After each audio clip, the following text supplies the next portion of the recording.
अब तक आप सभी ने इथियोपिया के हाइली गुब्बी नाम के वोल्केनो के इरप्शन की बात सुनी होगी, जो कि कहा जा रहा है 12,000 साल बाद इसका इरप्शन हुआ है।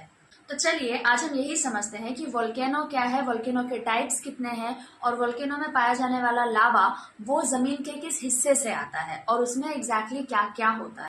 इसके लिए हमें क्लास 6 के ज्योग्राफी की बुक उठानी होगी और ये याद करना होगा कि अर्थ 3 लेयर्स में बटा है। फर्स्ट जो सरफेस लेयर है उसे हम क्रस्ट कहते हैं, जो मिडिल लेयर है उसे हम मेंटल कहते हैं और जो इनर लेयर है उसे हम कोर कहते हैं। और बड़ी क्लास में हमने कोर को और मेंटल को भी दो भागों में डिवाइड किया, जिसमें हमने कोर को इनर कोर और आउटर कोर में और मेंटल को हमने एस्थेनोस्फेयर और लोअर मेंटल में डिवाइड किया।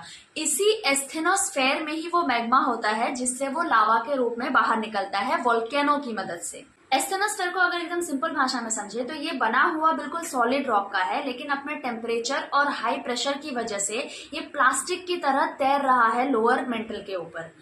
एस्थेनोस्फेयर में सबसे ज्यादा मात्रा में पाए जाने वाले एलिमेंट्स ऑक्सीजन, सिलिकॉन, मैग्नीशियम और आयरन है। और क्योंकि ये बहुत ही ल्यूब्रिकेंट फॉर्म में वहां पर है, इसी के ऊपर टेक्टोनिक प्लेट्स जो है वो तैर रही होती है। जहां कहीं भी ये टेक्टोनिक प्लेट्स कन्वर्ज या डाइवर्ज करते हैं, उन्हीं जगहों पर वोल्केनोज के हॉटस्पॉट होते हैं। जैसे सोडा बॉटल के ढक्कन खोलने पर गैस और लिक्विड बाहर आता है, सिमिलरली जो टेक्टोनिक प्लेट्स होती है जब वो कन्वर्ज या डाइवर्ज होती है तो ये सारा मैग्मा बाहर आता है। जब तक एस्थेनोस्फेयर्स के एलिमेंट जमीन के अंदर रहते हैं उन्हें हम मैग्मा कहते हैं, और जैसे ही वोल्केनो की मदद से ये बाहर आते हैं उसी को हम लावा के रूप से जानते हैं।